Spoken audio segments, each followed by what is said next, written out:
सो epileptic fit, पहले आपको समझना पड़ेगा कि एपिलेप्सी आती क्यों, होता क्यों।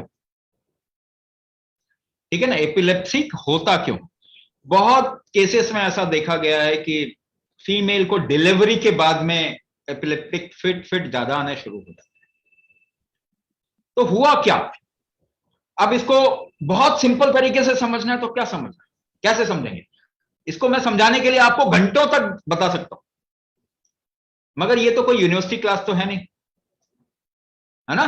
तो आपको बहुत बड़ी आसानी से समझ में आ जाए वो तरीका मैं बता रहा हूं।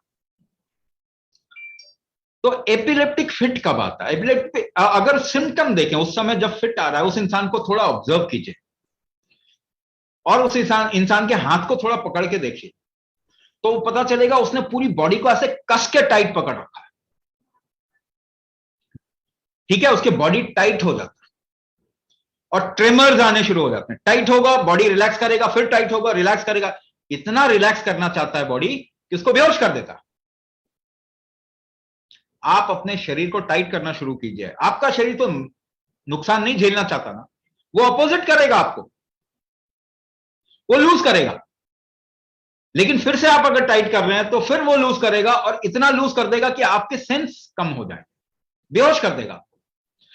ये काम आप ऐसा भी देख सकते हैं कि आप नाक मुंह को बंद कर लीजिए, सांस ना ले, थोड़े टाइम बाद में आपको शरीर बेहोश कर देगा, मरने नहीं देगा कभी भी। हमारा शरीर कभी भी मरने नहीं देता, तो वो आपको बचाता है। पर आप क्या कर रहे हैं, आप टाइट कर रहे हैं। ऐसा क्यों कर रहे हैं आप, ऐसा आप नहीं कर रहे, आपके शरीर में मूवमेंट रुकावट हो गई।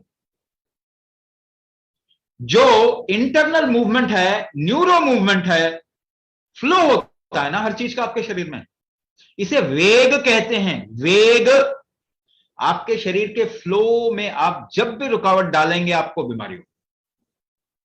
तो जब भी आप एक एलोपैथिक दवाई खाते हैं, वो आपके शरीर के किसी एक साइकिल को, किसी एक फ्लो को काट देता है, रोक देता है।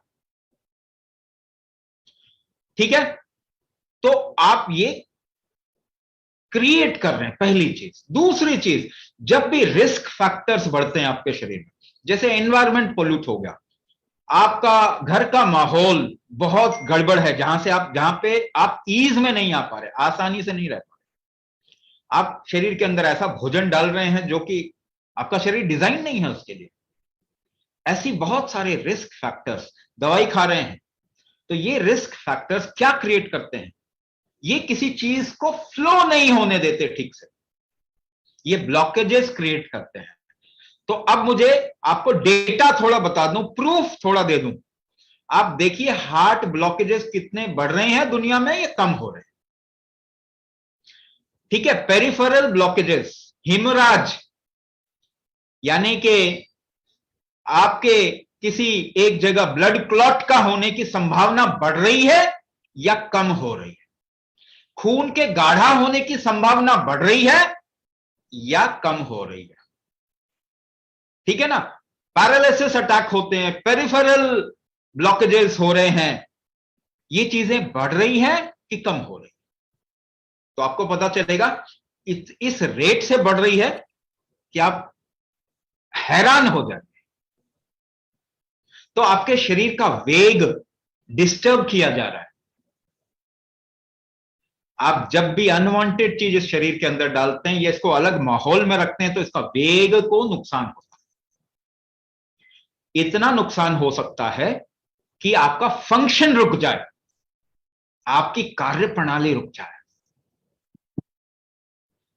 एक तरीका बताया, सिर्फ एक तरीका बताया एपिलेप्सी का, एक पर्सपेक्टिव बताया। अभी मैं 50 पर्सपेक्टिव बता सकता हूं एपिलेप्सी के, मगर 50 क्या 50,000 भी समझ लीजिए, इलाज नहीं होने वाला। क्या बोल रहा हूं, वापस बोल रहा हूं, सुनिए इस बात को ध्यान से। सारा गूगल दिमाग में उठा के भर लीजिए, तब भी आप हेल्दी नहीं होंगे, लिख के देता हूं, गारंटीड। क्या करके हेल्दी होंगे, अगर इस वेग को, अब इस वेग को वापस स्थापित करें,